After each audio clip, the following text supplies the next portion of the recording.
She laughed while talking about death. She smiled while describing murder, and she baked meals that never made it past dinner. In small American towns, neighbors trusted her, husbands loved her, and children felt safe around her. But behind that cheerful grin was poison served with love, mixed with food, and followed by funerals. She didn't run from the law. She didn't hide her crimes. She joked about them.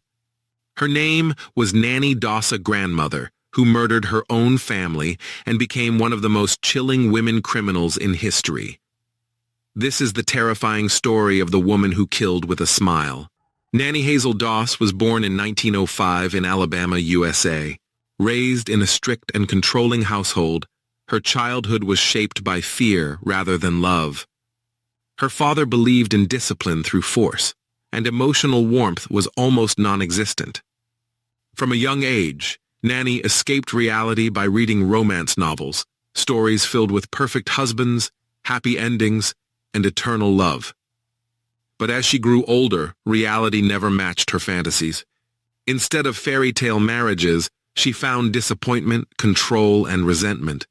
And slowly, that disappointment transformed into something far more dangerous.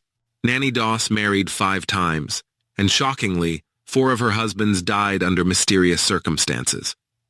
Each marriage followed a disturbing pattern: initial happiness, growing frustration, sudden illness, and death. Doctors often blamed food poisoning, flu, or heart failure. No one questioned it after all. Nannie was a devoted wife and nurse-like caregiver. But behind closed doors, she was poisoning her husbands using arsenic and other household toxins. For Nannie, marriage was temporary. Death was the exit plan.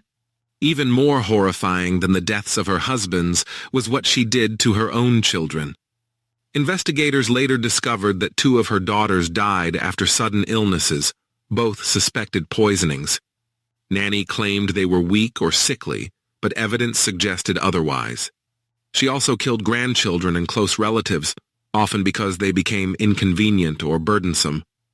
To her, family was not sacred. They were obstacles, and poison was her solution.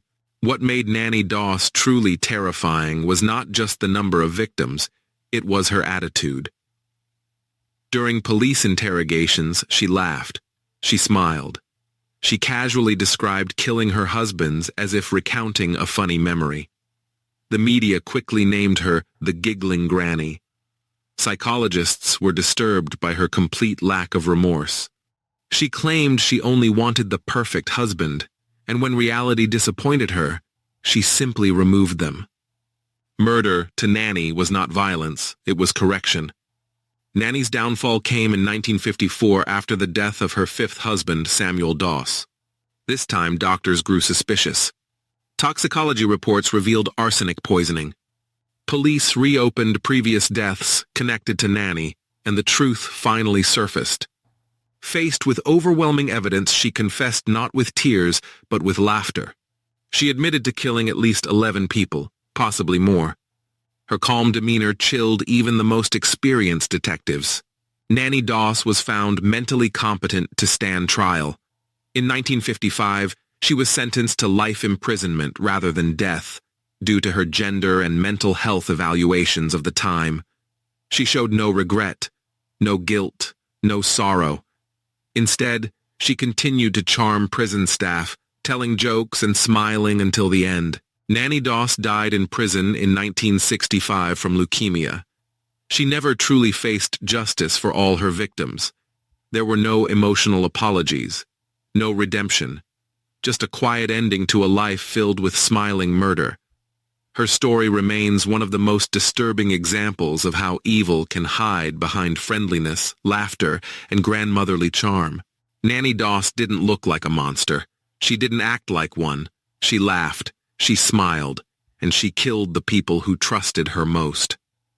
Her story reminds us that sometimes the most dangerous criminals are not the ones who scare us, but the ones who make us feel safe.